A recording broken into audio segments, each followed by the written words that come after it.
बिस्मिल्लाहिर्रहमानिर्रहीम। अस्सलाम वालेकुम। नाज़रीन, मैं हूं doctor Abdul Rafe, Sarajia clinic and trust की तरफ से। आपसे दरख्वास्त है कि हमारे चैनल को सब्सक्राइब कर लें।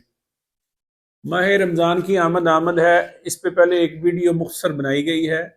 अब मैं आपको ऐसी कुछ मेडिसिन के बारे में बता रहा हूँ जिनमें शुगर को लो होने के इम्कानात बहुत कम होते हैं।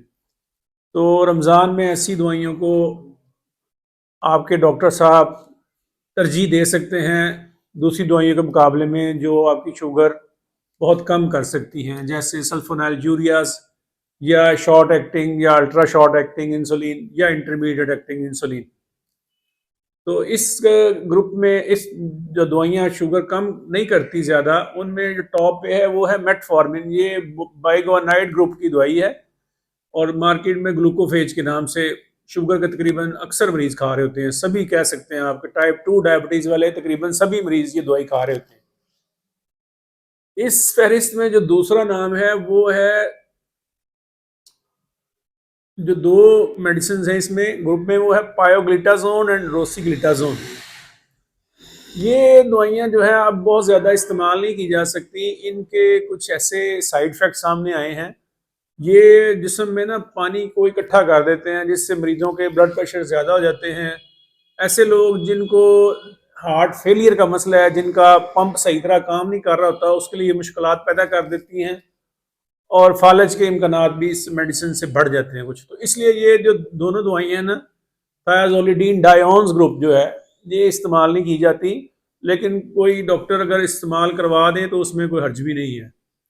तीसरा जो ग्रुप है इसमें वो SGLT2 इनहिबिटर्स हैं, जिसमें कैनाग्लाइफ्लोजन, डापाग्लाइफ्लोजन या एम्पाग्लाइफ्लोजन है। मैं वैसे इसमें एम्पाग्लाइफ्लोजन को तरजीह देता हूँ, क्योंकि इससे जो एम्पुटेशन के इम्कानात हैं, जैसे पाँव का अंगूठा वगैरह काटने के इम्कानात, वो दूसरी दवाइयों की निस्बत कम होते हैं। ये भी ऐसी दवाइयाँ हैं जिसमें शुगर जो है वो मरीज की कम नहीं होती। ये बहुत ज़बरदस्त दवाइयाँ हैं। मेटफॉर्मिन और ये एम्पाग्लाइफ्लोजन जो है, ये सिर्फ शुगर के मरीज नहीं खाते, ये कुछ ऐसे मरीज भी खाते हैं कुछ बीमारियों में जिसमें मरीज को शुगर ही नहीं होती, यानी कि उसमें शुगर लो होने का इम्कान नहीं है, इसलिए दूसरे लोग भी खा सकते हैं।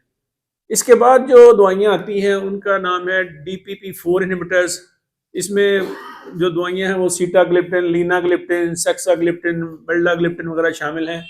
इसमें से लीनाग्लिप्टिन को मैं तरजीह देता हूँ। ये ऐसी दवाई है जिसको गुर्दों की खराबी में डोज एडजस्ट करने की ज़रूरत नहीं पड़ती।